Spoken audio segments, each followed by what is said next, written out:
ఓం శ్రీ మహాగణాధిపతయే నమః. శ్రీ గురుభ్యో నమః. శివాయ గురవే నమః. శ్రీమాత్రాయ నమః. శ్రీ విశాలాక్షి అన్నపూర్ణ గంగా సమేత శ్రీ విశ్వనాథాయ నమో నమః.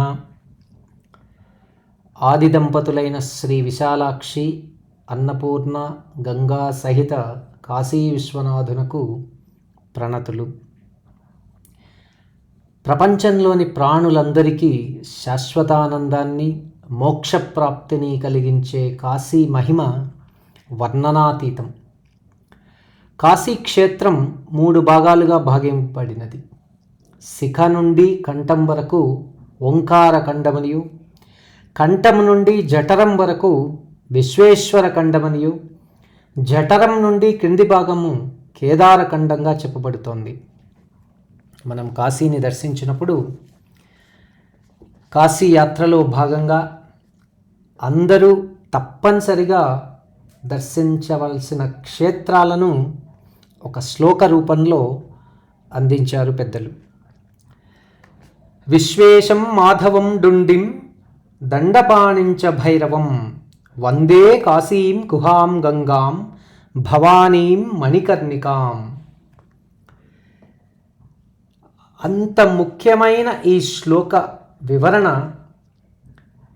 ఈ దేవతలను దర్శించుటకు వీలుగా ఆయా స్థానముల గురించి, ఆయా దేవాలయాల గురించి చెప్పబడింది. విశ్వేశం మాధవం డుండిం దండపాణించ భైరవం వందే కాశీం గుహాయాం గంగాం భవానీం మణికర్ణికాం. విశ్వేశం అంటే విశ్వనాథుని మందిరం, విశ్వానికి ఆధారమైన విశ్వనాథుని మందిరం. ఇది తప్పనిసరిగా దర్శించవలసిన క్షేత్రం.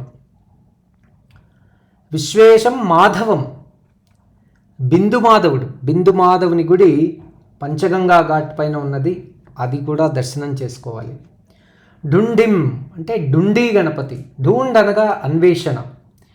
డుండీ గణపతి అంటే గణేశుడు వెదకి భక్తుల కోరికలు తీర్చేవాడు. ఇది విశ్వనాథ మందిర ప్రవేశ ద్వారం వద్ద ఉన్నది. దండపాణి విభ్రమ సహిత దండపాణి, ఇది డుండిరాజ గల్లీలో ఉన్నది. ఇక భైరవం అంటే కాశీలో యమునికి ప్రవేశం లేనందున పాప పరిహారమునకై శిక్షించువాడు కాలభైరవుడు. కాబట్టి కాలభైరవుని దర్శనం కూడా తప్పకుండా చేసుకోవాలి. తరువాత వందే కాశీం అంటే కాశీమాత, కాశీకి గ్రామదేవత దర్శనం కూడా చేసుకోవాలి. తర్వాత గుహాం ఈశ్వరగంగ వద్ద జైగీషవ్య మహాముని మహాదేవుడు మందరాద్రి వెళ్ళిన మొదలు తిరిగి కాశీ వచ్చే వరకు తదేకంగా తపమాచరించిన గుహ.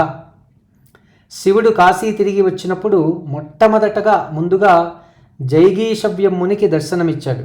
కాశీలోని అన్ని లింగములలోకి పెద్ద లింగము ఇదే, అది జైత్పురాలో ఉన్నది. తరువాత గంగాం విష్ణు భగవానునిచే విశ్వసంకేతంగా నిర్మింపబడి తన అపర రూపమగు శివపరమాత్మనకు పంచక్రోశాత్మమగు కాశీపట్టణం ఇయ్యబడింది. కాశీ సృష్టింపబడిన వెంటనే ఈశ్వరుడు తన శూలంతో ఒక తీర్థాన్ని సృష్టించాడు. ఆ తీర్థమే ఈశ్వరగంగిగా పేర్కొనింది. భాగీరథి గంగకు పూర్వము నుండి ఉన్నది కాన ఇది ఆదిగంగా అని కూడా పిలువబడుతోంది. తరువాత భవానీ అంటే అన్నపూర్ణ మందిరంలో గల రామ మందిరంలో కాళికాదేవి వరుసలోనున్న చిన్న విగ్రహము, ఇది విశ్వనాథ మందిరం వద్ద ఉన్నది. ఇక మణికర్ణికాం అంటే మణికర్ణికా ఘాట్ వద్ద విశ్వమూర్తి తన సుదర్శనా చక్రంతో కుండం ఏర్పరిచి దానిని తన స్వేదజలంతో నింపి అది శివునికి చూపించినప్పుడు మహాదేవుడు ఆనందంతో తల పంకించగా కుడి కర్ణమునందలి మణి జారి పడినందువలన అది మణికర్ణికగా పేర్కొంది. విష్ణు భగవానుడు చక్రంతో త్రవ్విన పుష్కరిణి కావున చక్ర పుష్కరిణిగా పేర్కొనింది మణికర్ణిక. విశ్వేశం మాధవం డుండిం దండపాణించ భైరవం వందే కాశీం గుహాం గంగాం భవానీం మణికర్ణికాం.